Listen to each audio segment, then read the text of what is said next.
बंगाल चुनाव का रिजल्ट आ गया। ममता बनर्जी की तृणमूल कांग्रेस चुनाव हार गई।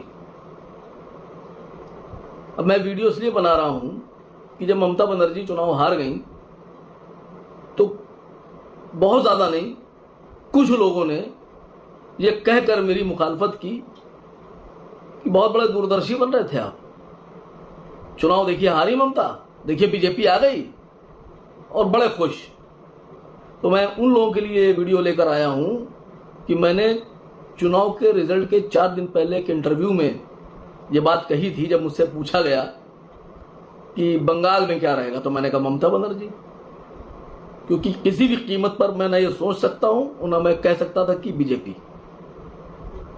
मैं पूरे दिल के गहराइयों से चाहता हूं कि भारतीय जनता पार्टी किसी भी चुनाव में न जीते, तो इसमें बुराई क्या है। दूसरी बात, जो लोग कह रहे हैं कि आपका प्रोडिक्शन, आपकी तुरंदेशी, तो मैं उनको बताना चाहता हूं कि मैं आज भी अपनी उसी बात पर कायम हूं कि ममता बनर्जी की 250 सीटें आ रही थीं। अब आप लोग सोच रहे होंगे मैं भी उस पर कैसे कायम हूं। देखिए, चुनाव आयोग ने सुबह 6 बजे से काउंटिंग शुरू की। सुबह 6 बजे काउंटिंग बूथ के ऊपर लोग पहुंचे। चलिए 1 घंटा मान लीजिए, 7 बजे से काउंटिंग शुरू हुई। 7 बजे से काउंटिंग शुरू हुई और 2:30 बजे तक का जो रिजल्ट था, इलेक्शन कमीशन की अपनी वेबसाइट पर जो लाइव आंकड़े आ रहे थे उसके हिसाब से कहीं 3 राउंड की काउंटिंग हुई थी, कहीं 4 राउंड की हुई थी, कहीं 5 राउंड की हुई थी। आप सोचिए कि सुबह 7 बजे से शुरुआत हुई काउंटिंग की। वैसे तो 6 बजे हुई, लेकिन 2:30 बजे तक के 3 राउंड और 4 राउंड और 5 राउंड की काउंटिंग। इतनी कम speed, slow speed.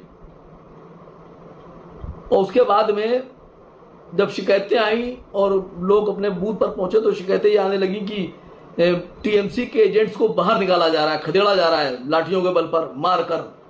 Mamata Banerjee ने कंप्लेन की कि कैमरे बंद करके उनको लातों से और घूंसों से मारा गया। एक मुख्यमंत्री कह रही है, ये अभी मुख्यमंत्री थी, कि मुझको मारा गया थप्पड़ों से, घूंसों से और लातों से। ये संकेत है, आगाह हो जाइए बाकी लोग। और मैं फिर कह रहा हूं कि 250 सीट टीएमसी जीत रही थी। अभी तक तो हम लोग ये सोचते थे और ये सुनते थे कि जो मशीन है इसमें गड़बड़ करके, इसमें इधर उधर करके चुनाव जीता जा रहा है। लेकिन अब इस चुनाव से एक बात और सामने आ गई कि मशीन ही नहीं, अब बल प्रयोग से भी चुनाव जीता जा रहा है। आपको जबरदस्ती बूथ से बाहर कर दिया जाएगा, जरूरत पड़ेगी तो आपसे हाथापाई की जाएगी, मारपीट की जाएगी, लाठी चलाई जाएगी, लेकिन चुनाव आपको नहीं जीतने दिया जाएगा। यह संकेत खतरनाक संकेत है भविष्य के लिए, लोकतंत्र के लिए, प्रजातंत्र के लिए, देश के लिए। यह खतरनाक संदेश है। इसको समझना होगा कि क्या अब आगे के इलेक्शन मशीन के साथ साथ लाठी से भी होंगे, बंदूक से भी होंगे। 2.5 लाख की फौज उतारी जा रही है, सिपाही उतारे जा रहे हैं, सीआरपीएफ उतारी जा रही है। और दूसरी बात, मैं आपको एक बहुत अहम बात बता दूं, मैं अभी भी कायम हूं इसी बात पर कि 250 सीट टीएमसी, अगर ये इस तरह से चुनाव न जीता गया होता। और दूसरी एक अहम बात बता दूं कि जिस वक्त मैंने ये इंटरव्यू दिया और ये वीडियो सामने आया, यूट्यूब पे अपलोड हुआ, तो मेरे पास मेरे ही एक साथी का फोन आया और बड़े गुस्से में कहने लगे, ये आप क्या कर रहे हैं, आप टीएमसी को जिता दे रहे हैं, ये कौन सी बात होती है।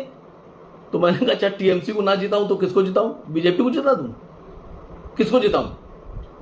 मैंने कहा, भाई मेरे दिल की तमन्ना है कि बीजेपी हारे, तो बीजेपी के विरोध में जो होगा उसको जिताना पड़ेगा।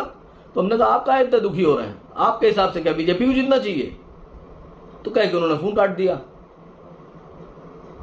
और उसके बाद में जब रिजल्ट आ गया तो वही मेरे साथी मुझे फोन करके बहुत खुशी खुशी कह रहे हैं, देखा हार गई ममता, हार गई। तो मैंने कहा, आप तो ऐसा कुछ हो रहे हैं जैसे आपको बीजेपी मुख्यमंत्री बनाने जा रही है। हमने, आप बीजेपी की जीत पर इतना खुश क्यों हैं। और हमने, आप अगर खुश है तो आपके लोग भी खुश होंगे। क्यों खुश हैं आप, नाम पूछिएगा, अगर जरूरत पड़ी तो नाम भी ले लूंगा कौन साहब हैं और कौन लोग थे जिन्होंने मुझे फोन किया।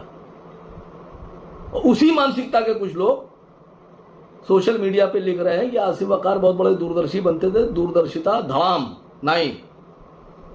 मैं आज भी उसी पे कायम हूं कि ममता को 250 सीट मिल रही थी, लेकिन